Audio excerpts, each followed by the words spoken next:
अस्सलाम वालेकुम। एक्सरसाइज 1.3 करने से पहले कुछ रिजल्ट और डेफिनेशंस हैं, ये हम करेंगे इंशाल्लाह। इससे हमें बहुत ज़्यादा हेल्प होगी। एडिशन ऑफ मैट्रिसेस के मैट्रिसेस जो है उन्हें हम किस तरह ऐड कर सकते हैं, एंड सब्सट्रैक्शन ऑफ मैट्रिसेस और किस तरह जो है उन्हें हम सब्ट्रैक्ट कर सकते हैं। यानी कोई से दो मैट्रिसेस जो हमें दिए गए हैं उन्हें हम किस तरह आपस में ऐड कर सकते हैं और किस तरह हम उन्हें सब्ट्रैक्ट कर सकते हैं। आप let A and B be any two matrices. फ़र्ज़ किया हमारे पास ए और बी कोई से दो मैट्रिसेस हैं with real number entries. Real number entries से मुराद ये है कि उनकी जो एंट्रीज़ होंगी वो सेट ऑफ रियल नंबर से होंगी। ये इसलिए बात की गई है क्योंकि सेट ऑफ रियल नंबर जो है वो बहुत वसी सेट है। उसके अंदर बाकी तमाम सेट्स जो अभी तक हमने पढ़े हैं एक सिवाय सेट ऑफ कम्प्लेक्स नंबर के सारे रियल नंबर के सेट में कंटेन करते हैं। तो इसलिए जो है वो ये एंट्रीज जो होंगी ये सारी रियल नंबर से होंगी, सेट ऑफ रियल नंबर से होंगी। The matrices A and B are conformable for addition. A और बी जो है वो उस वक़्त आपस में ऐड हो सकेंगे if they have same order, जब उनका आर्डर जो है वो सेम हो। यानी नंबर ऑफ़ रोज़ और नंबर ऑफ़ कॉलम्स जो हैं दोनों के सेम होने चाहिए। यानी मैट्रिक्स ए के अंदर जितनी रोज़ हो इतनी ही मैट्रिक्स बी के अंदर जो है वो रोज़ होनी चाहिए। इसमें एक रो है और ये यहाँ एक, और इसके अंदर ये दूसरी रो है और इसी तरह ये दूसरी रो है इसके अंदर। तो ऑर्डर इनका सेम होना चाहिए। यानी हम ये भी कह सकते हैं कि अगर मैट्रिक्स ए और मैट्रिक्स बी को हमने आपस में ऐड करना है तो जितने जो ऑर्डर इसका होगा number of rows by number of columns, इतने ही नंबर ऑफ़ रोज़ और नंबर ऑफ़ कॉलम्स इसके होने चाहिए। यानी ऑर्डर इनका सेम होना चाहिए। ए का अगर ऑर्डर हम देखें तो ए का ऑर्डर 2 रोज़ हैं 2 बाय, अब हम कॉलम देखते हैं 1 2 3, ये 2 रोज़ और 3 कॉलम है तो इसका ऑर्डर 2 बाय 3 है। इसी तरह हम बी का देख सकते हैं। बी का ऑर्डर जो है वो 1 2 कॉलम 2 रोज़ हैं और कॉलम इसके अंदर 1 2 और 3 है 2 बाय 3, तो इनका ऑर्डर जो है वो सेम है। तो इसलिए हम कह सकते हैं कि the matrices A and B are conformable for addition, they have same order, यानी दोनों का सेम ऑर्डर है।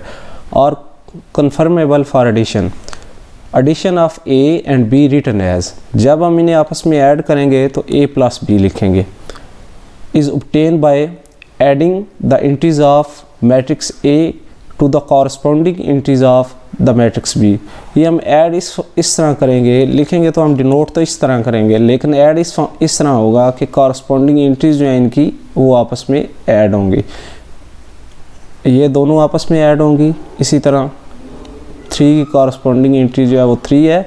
इस तरह 0 की कॉरस्पॉन्डिंग एंट्री जो है वो 4 है। तो आप यहाँ देख सकते हैं कि 2 के अंदर -2 को जमा करेंगे, 3 के अंदर 3 को जमा करेंगे, इसी तरह 0 के अंदर 4 को जमा करेंगे।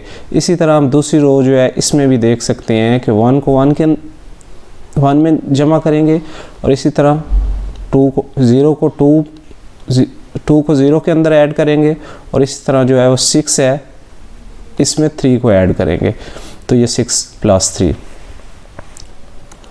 अच्छा, फिर एडिशन जो है वो ऐड इस तरह हो जाएंगे। ये प्लस क्या है 2 और ये प्लस माइनस माइनस और ये आपस में ख़त्म हो जाएंगे तो 0 आ जाएगा। ये 3 + 3 6 आ जाएगा, ये 0 + 4 4 आ जाएगा और ये 1 + 1 2 आ जाएगा। इसी तरह 0 + 2 = 2 और 6 + 3 = 9। तो इस तरह कोई भी मैट्रिक्स ए जो है उसे हम किसी दूसरे मैट्रिक्स बी में जमा या ऐड कर सकते हैं।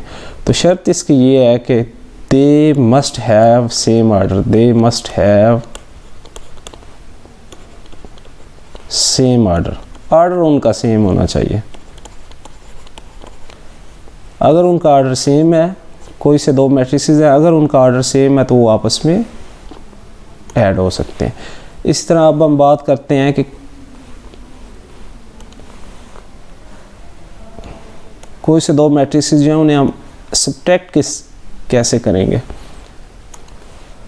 If A and B are 2 matrices of same order, यहाँ बात ऑर्डर सेम होना चाहिए, यहाँ भी वही बात आ रही है। Then subtraction of matrix B from matrix A, तब हम जो है वो मैट्रिक्स बी को ए से सब्ट्रैक्ट कर सकते हैं। Is obtain by subtracting the entries of matrix B from the corresponding entry. यानी कि आपके पास अगर ये दो मैट्रिसेस दिए गए हैं, आप इस तरह उन्हें ए माइनस बी कर सकेंगे कि ए की कॉरस्पॉन्डिंग एंट्री से बी की कॉरस्पॉन्डिंग एंट्री जो है वो माइनस करेंगे। यानी 2 में से 0, फिर इस तरह 3 में से 2 माइनस करेंगे और इसी तरह 4 में से 2 माइनस करेंगे। इसी तरह बाकी 1 में से -1 माइनस करेंगे और फिर जो है वो 5 में से 4 माइनस करेंगे और 0 में से 3 माइनस करेंगे। तो यहाँ भी हमने पढ़ा कि ऑर्डर उनका सेम होना चाहिए, they must have same order. और दूसरी बात यह है कि उनकी कॉरस्पॉन्डिंग एंट्रीज जो हैं उनमें से उन्हें हम माइनस करेंगे।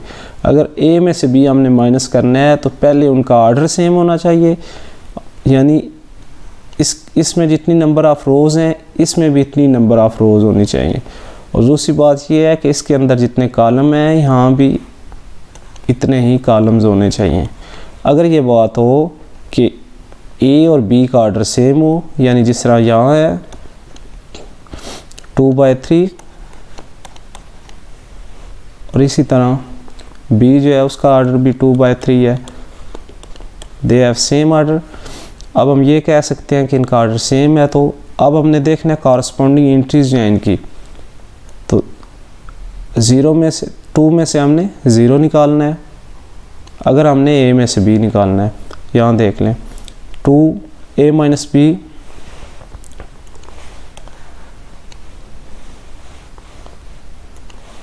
ए माइनस बी करने के लिए कॉरस्पॉन्डिंग एंट्रीज से हमने कॉरस्पॉन्डिंग एंट्रीज जो है उनकी आपस में माइनस करनी है। तो ये 2 में से ये 0 निकालना है तो ये 2 - 0 आ गया। इसी तरह 3 में से 2 निकालना है तो ये 3 - 2 आ गया।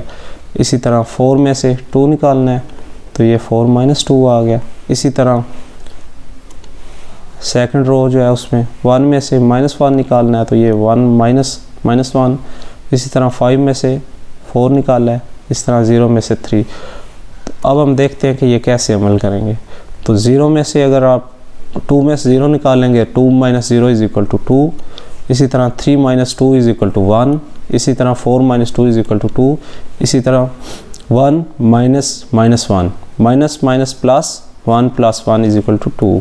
इसी तरह 4 - 1 = 1 और 0 - 3 = 3 कि 0 में से अगर -3 हम निकालें तो -3 आता है। अच्छा, some solved example regarding addition and subtraction are given below. कुछ एग्जाम्पलें हमें नीचे दी गई हैं, ये आप देख लीजिएगा। तो इस तरह हम देख सकते हैं कि कोई भी मैट्रिक्स ए और बी जो है हम उसे ऐड कर सकते हैं और सब्ट्रैक्ट भी कर सकते हैं। शर्त ये है कि एक तो उनका ऑर्डर सेम होना चाहिए, ऑर्डर सेम, और इसके लिए भी यही शर्त है कि उनका ऑर्डर जो है वो सेम होना चाहिए। अगर उनका ऑर्डर सेम हो तो फिर हम उनकी कॉरस्पॉन्डिंग एंट्रीज़ को आपस में प्लस या ऐड कर सकते हैं।